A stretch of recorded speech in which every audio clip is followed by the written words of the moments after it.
Hello, hello. All right. Well, this is a provocatively titled episode here. So I titled it The End of Medications. And yes, this is a little clickbaity, but no, it's not that clickbaity. It is a gesture toward the future or how the future might look. And this is inspired from a seminar that I just recently attended virtually. It's by the Clinical TMS Society, TMS as in transcranial magnetic stimulation. And it was a talk about 1 day TMS protocols, which is an emerging protocol for TMS. And just to review conventional TMS and a little bit about TMS, I haven't really done a TMS episode yet. Maybe this will serve as the TMS episode. So TMS, transcranial magnetic stimulation. TMS has been FDA approved for depression since 2008. I believe the first device was the NeuroStar device. And since then, there are, I don't know, a dozen different device manufacturers that have FDA clearance for some psychiatric indication or another, most commonly being major depressive disorder or treatment-resistant depression, more typically. And TMS uses an electromagnetic coil. So you basically send an electric current through this coil, which creates a changing electromagnetic field, and you create these pulses using that device. And just like we charge our smartwatches or do any sort of wireless charging, it uses the same kind of principle there, electromagnetic induction, to induce electrical currents in the brain, stimulating brain cells. However, you can, when this is sort of averaged out over a fairly large sample of brain tissue, the frequency matters a lot. And so the high frequency stimulation, this is generally over 10 hertz, can overall increase the excitability of that tissue, whereas low frequency stimulation tends to overall decrease the excitability of that tissue. So TMS can be used to both kind of increase the activity of a target and decrease the activity of a target, roughly speaking. TMS has been most well studied targeting the left dorsolateral prefrontal cortex, where it has been shown to be effective for major depressive disorder, treatment-resistant depression specifically, which is usually defined as a failure of two adequate trials of antidepressant. It's also been shown to be effective for anxiety. There's emerging evidence for all sorts of things. It's FDA cleared for smoking cessation. Other targets have been studied, of course, as well. So anyway, there's a bunch of different targets that are studied, and some are in routine clinical practice. Now, the conventional TMS protocol for depression, let's just focus on that, is typically a course of 36 treatments. And usually that is Monday through Friday, you're getting one treatment.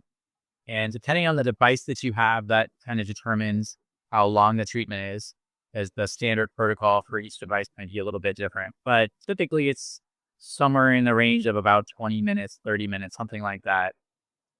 And so you're doing a 20 or 30-minute treatment session for 5 days a week for 6 weeks. So that's 30 sessions. And then it tapers off over the next 3 weeks to round out that last 6 sessions. And that's the whole course of treatment. So 9 weeks is the typical treatment course for TMS. And, there are various things you can do to boost efficacy. There does seem to be somewhat of a dose response relationship in the form of the number of pulses being the dose. And so the more pulses you get, the better the response it seems to be. And so 9 weeks of treatment is a lot to ask, especially if someone is working and having to come into the clinic for 30 minutes.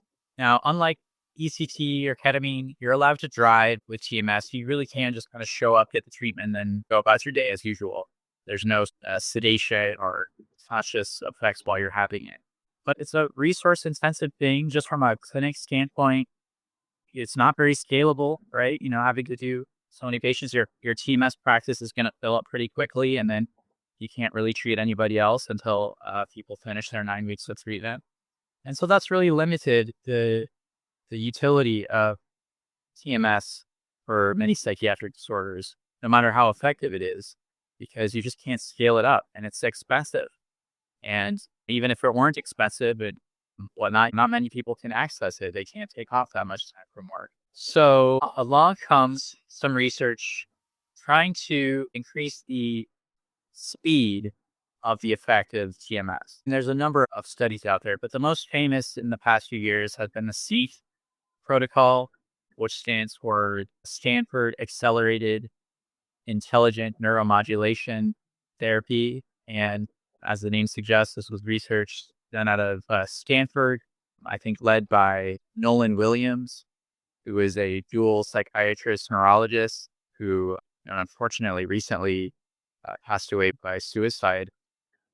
But he did some great research with these accelerated TMS protocols and was able to compress TMS from 9 weeks to just 5 days with even better efficacy in terms of response and remission rates than conventional TMS. So for conventional 9-week TMS, you might have response rates of, say, 50-ish%, remission rates of, say, 30 to 40%.